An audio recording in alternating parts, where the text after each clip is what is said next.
eye Nana Dormaahene osagefo nidi ne ye ya Nana Dormaahene din no eye osiade yo ede ajimabedu. Okay, I think osiade yo ajimabedu. All right, so Nana osiade yo ajimabedu Nana Dormaahene wada ma bekyerɛ wa nwumiri Nana meti Asantehene na akonwa so Ohene ene me ne ubedi nkomo na me ne wudi nkomo no me di buo ne anidi e fata be ma wo enam akonwa kase asman na wote so nanso asem no edika se ye mu bia nka ye wura hwan na beka me wura ne Asantehene me som Asantehene na som Asantehene nkuto nanso bibi koso a entwa ye over the years a enkoye na Nana Dormaahene ye besere ne anu wadi nkomo se adeɛ na ekoso na Ghana mpanimfo nyina aye din ahwɛ enka tete anke bokuro ensa de kuro ya na osiade yo agyemambedu awo uyi saade no bi ne mmere bi atwam Asante abakosemu esiya enu nti wo firi suntura so edwane kɔ wampamu emu adoma nyina na ahia ane esi jata mo nche abo anwibio na afa jata ma nche abo anwibio wagye atum na jata da wabie nanum wobie nanum apetu pre owuramu anu opie owuramu anu opie wowuramu baako na jata eka na ntumna no wache na winie onche ne nwe etisi asesa bia bedu baabi na ewiase akoko ni ho na emom okon ayi ohia okon ye manfo na ho kire etintoko a ye beko nyina no ye fanko to the drawing board na ye nkonkoko ema manfo no ye to so no sabi o ye di ahenie no wo mu ni yie ene hia nanso osiade ya agyemambedu Nana Dormaahene for so long ewomuza mrante ni social media for ne pewasem enti niam bi twagu nanso obi anka no kora nkyere wo Nana Dormaahene mese no kora akyere wo ene mese no kora wo buo kwa so e de akyere wo yentie Nana Dormaahene briefly ye ba Nana Dormaahene nso ye high court judge ye bedi san komo no yentie no ye ntie se bi ne patina bi ayana da fra ye yumpuno bi September baba amanyene tia de di kai Nana Dormaahene yero agyemambedu na wo ya hini na wa nkasa ohwe se wo si Asantehene se bebinom betena baabi bebinom ben ya bebinom ben eye Asantehene asem na woka na se wo pese se bio ahemfo nso e wo Ghana ha emfa buo maudia na ne wo ka wunu a wo ye hene na wonya hene bia keke na wo ya Asantehene dia na wo di buo ebema no evise so wo kyena wo bi sore na wo amfa buo ama wo eye wo se ade yo agyemambedu a ye mu bi ye be sore akasetia bebinom betena baabi be frefre wo na be ahemfo se be frɛ hwamo Otumfuo se tutu na wo ka na asem a siso na ye ko ye be hunu se Otumfuo se tutu asem ana wo ka o ebia menua Otumfuo se tutu etena ho frɛ na ahemfo se efe na bebinom betena baabi benum be wo kyena wo bia mfa sa buo nu amawa na obepese ye mu bia ma meka bi ma wo na ade ya de be ka ode ase enti Otumfuo se tutu asem na wo ka fa buo kakra emma no se de be ya wo kyena so obi nso ka won so asem aso hene a wodi buo no be den ebe ma wo afi boni yenko abi babona mangene ewa ye wa mangene ye jitu ye bu ye nyina ye ba fia ya ni ba ni nyina e ba ye bu be ni paro be na o never Oko amamre ayi chipensi aka oche anyampododo a bawo Ghana nyabutre gina hwa de di kan yankan sisu duase osiade yo agyemambedu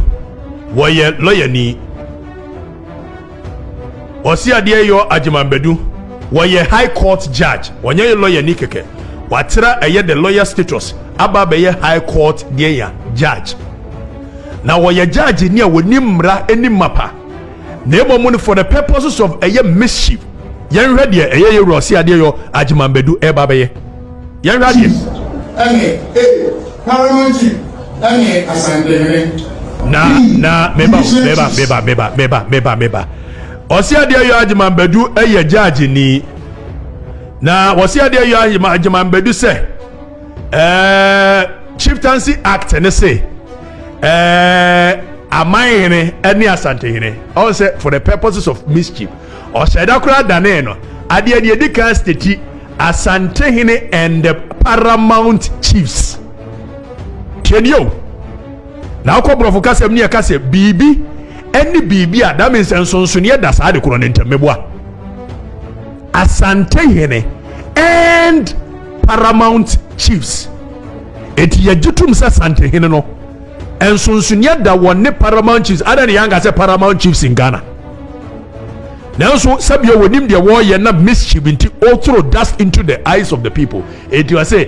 paramount chiefs any Asantehene eti esa one lies unti was say Asantehene ne paramount chiefs ni yepe yate ase ye beba be kirem ye move ni yankoi divisional chiefs C South divisional chiefs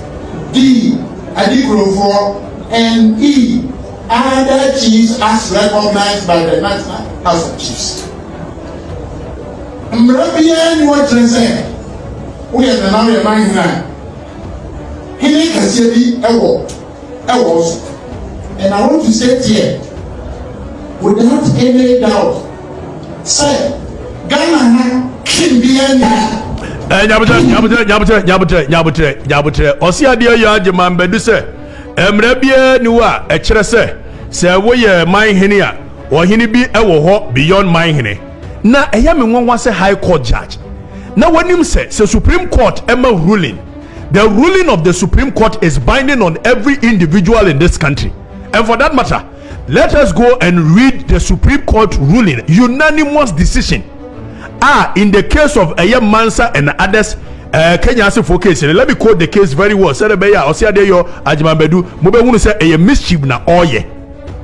na ye wi e ba be read the judgment of Justice Duche said you watch on the judgment fire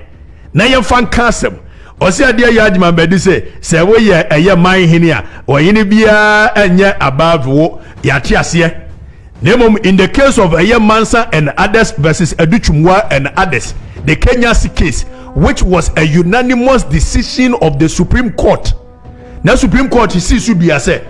Asantehene tenase na wodi asem na wobu asem ni wi a court to be any wa Ghana ha betimi ada ne Asantehene anu asem da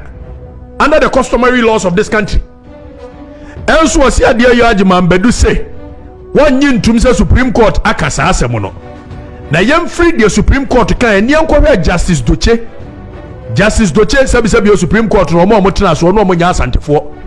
wofa adenyira wo mfiri asante bekwai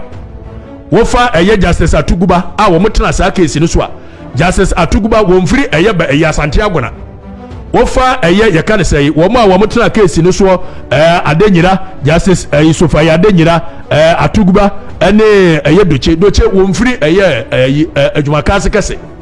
enso sa Supreme Court judges nyina tena ase e make ruling sa Asantehene di asem bia no obu asem no a court bia ntimi ntene Asantehene no asem da enso high court judges won pene sa asem ani ho na fa yemfiri de Asantehene Supreme Court kafa ne ho na yen read specifically the writings of Justice Doche in the case of Mansa and others versus Educhumwa and others. This is what Justice Doche said. More reading mum follow. Was it the unique position of the Asantehene? The key word there is Justice Doche where igbeni Justice Doche wo mfiri Asante Joso Justice Doche wo mfiri Dwaben no aka say where Asantehene nti an wo tworo we efa Asantehene ho. Was it the unique position of Asantehene sitting in council with his paramount chiefs? Eti yajitum sa Asantehene wanya paramount chief ama be kire mu amwati ase en sabi o se ade ayo agyeman bedu nya bone na yewu a ana wunim se de wo ye na sabi o we intentional about it emre bi atwa mu na kumase suntura so na ate emre bi atwa mu na ani kojo kurum cultural center hene ana oba bebo wa mane ase yewura Asantehene hwehwe waku enu nti udi dwane ko wampa mu kwotena wampa mu na yefro ho bono ofra ho doma north suntura so south suntura so na ote ho na odi wa henie doma kusi edwan na yebeba sa history no sa de we ya ekoso adu mbre bia I think it is time we speak truth sa de we ya nfaso bia ni so. Justice Doche said the unique position of Asantehene sitting in council with his paramount chiefs and other chiefs has been given statutory recognition in section 58 of the Chieftaincy Act. Say Chieftaincy Act na High Court judge every year or say High Court judge or say Asantehene ni unique position biano. Justice Doche or Supreme Court judge in ruling was say it has been given statutory recognition in section 58 of the Chieftaincy Act 2008 Act 759. The expression in section 58A of Act 759, namely the Asantehene and paramount chiefs, meant the Asantehene was above paramount chiefs. Justice Doche Dumasemwa Supreme Court ruling, which is binding on a High Court judge. Ayo osia de yajima bedu. We Justice Doche Dumasemwa na meka. But Mr. Subia was said the Asantehene and paramount chiefs meant the Asantehene was above paramount chiefs. Speaking historically, culturally, and traditionally, the authority of Asantehene extended beyond the geographical location of present-day Ashanti region to part of Bono Ahafo, such as Kenya's number 1, where he was and is still the overlord. Ansana mobaki kamadi we yabomu amofre Ghana no. Na Asantehene diswa kodi Bono baby a wo Dormaahene wutie ni odiswo Kenya's number 1 ne important mu nyina ye ne dia.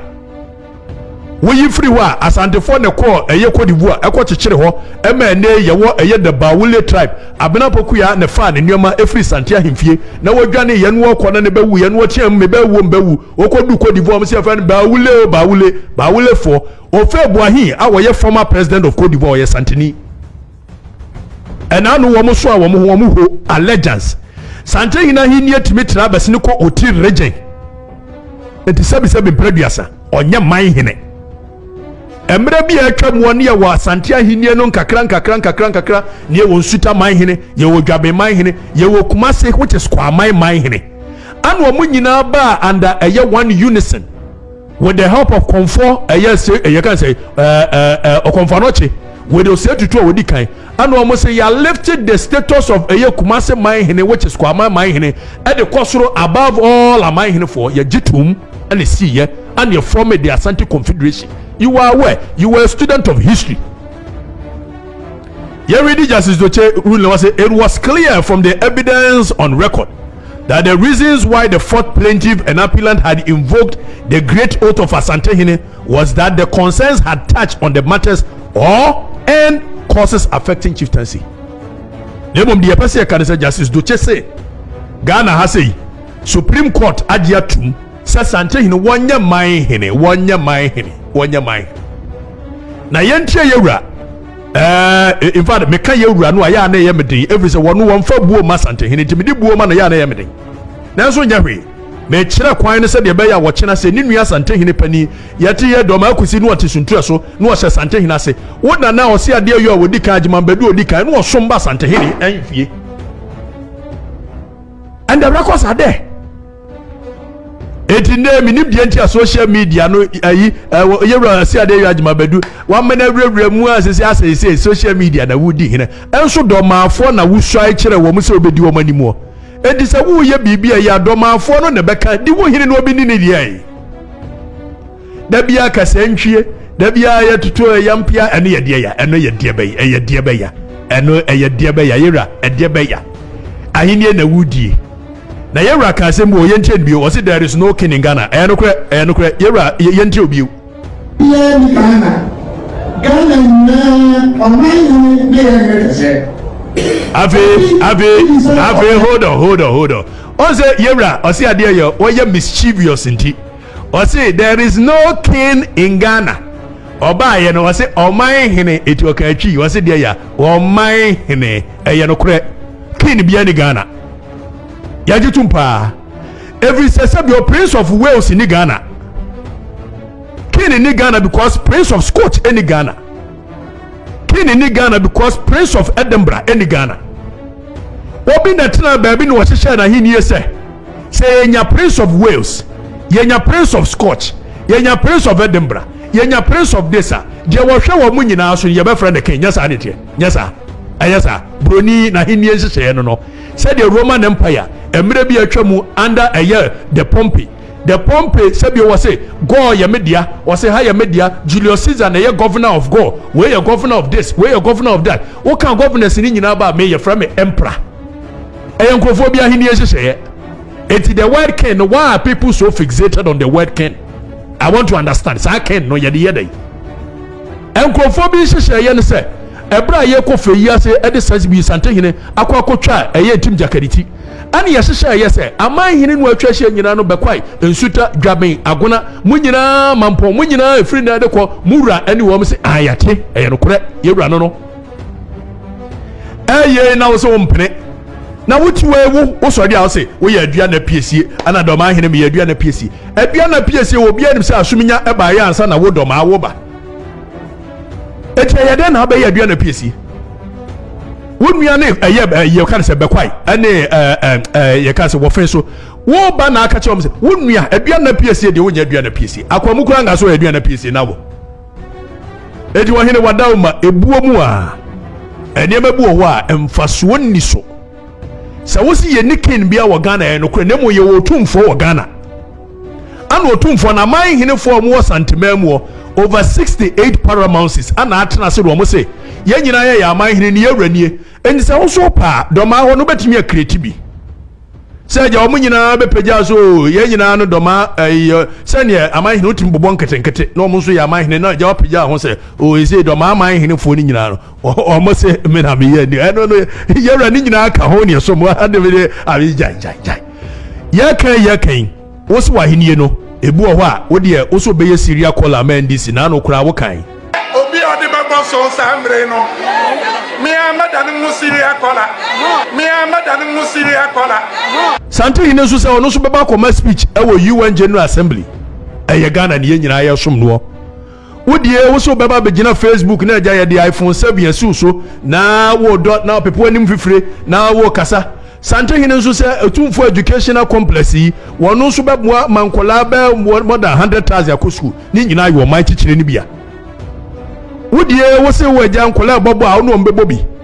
Otumfuo sɛ tutu nso sɛ Ghana wo kyerɛ no ne yɛ kɔ hepekia wɔno na de na no bɛtomo bi anya billions of cedis ne nyinaa yɛ ɔman no som obi a yɛ ne deɛ eti hwɛ so na yɛwura wadaroma Dormaafo no ɔmde tumi ma wo sɛ di ɔmo anim no Shasi di womanim na di womanim ye na wo ye ni ya wo mo ane beka na gya so watu ani asi sebio Asantehene so na na no bi na oti suntua so he asa suntua so na akɔye wokɔ obono kɔto tachiman no kɔ mo ye bono for proper no kura no wo mo nkeka Asante etiri mu omu ene yi a wo sebisebi yewura wo no akɔkɔto ye hoho no a wokɔ ye ma ba bi traye ebisiasi aprawa ketoa ehunu kese a ebobɔ ne ma ba bi traye ebisi o ye Otumfuo de hye a wo firi hɔ kɔ wampam ene wo no se sebi wo ye bono akura kyentechimafo enye fe siasi a kyekero man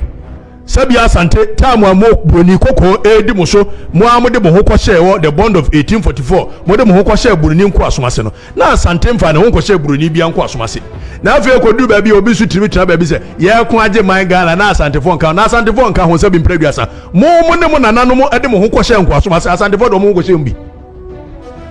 na ye nsua history of this nation ni atena wo no ɔhene mua a wo ye high court judge wo tumfu trogu manfo nani ade we ya wohene yese ye mra bia anya se yese ye nkontokwa nsua ntokwa bia wade woye no eye ntokwa ni isua ne so na politicians ne mpanimfo a mo hye na kire na da bia papa yi ya mo nsi bibi nka nkire no ebiza mekan menuanu bebre mu kina Asantefo ade we ede ntokwa na eba ne bedru baabi bia na ankokan yie sadia na no wo ye Otumfuo se tutu esori ye woto ba akoma ne no na afa kuro ni mo ye yi ebia na enye kasa wonto ba akoma ne ebedu baabi obesua ikon otroso se ye ebedu baabi yewura besua ikon eni ye mpese ebedu ho eti ye besere yewura adwuma bedu wo di Dormaahene wo som Dormaafo yi asom mu yi wo mo ankasa bebu abaso wadaruma na social media ndi nyina ye pe wasem wo hobi mekura me da so pe wasem se ja ya wutimi de iPhone si wani mu twitwa video na wo che cement ni eye Otumfuo de no wono se ebi obeboa ama manfo no akọ school covid ba wo be che nuane wo be bie eye mobile eye ye kan say library ni nyina ye wo man no som so ye ode no wonya ne de yɛka wodie ɛhɔ nyɛ sɛ bio Dubai dɔmaa no ɛde hyɛ wo nsa ne ɛkwan no ɛyɛ fon te sɛ de Kumasi die yie ya dɔmaa no ɛde hyɛ wo nsa ne nwura wɔ hɔ tantantan sɛ de Kumasi die tie ya dɔmaa no ɛde hyɛ wo nsa ne ɛnkyɛnse ne brown te sɛ de Kumasi die tie enti yɛ wodie ne wie na wo wie nyɛ na abɛbie wa no aka wɔn mo a de betwa Asantehene mpoa na ɛnte saa deɛ ne wada wo madi wa hini no bia ne ne deɛ maka ewura yɛbɛsrɛ wo baabi a wokeka kɔ no fa so obia ne so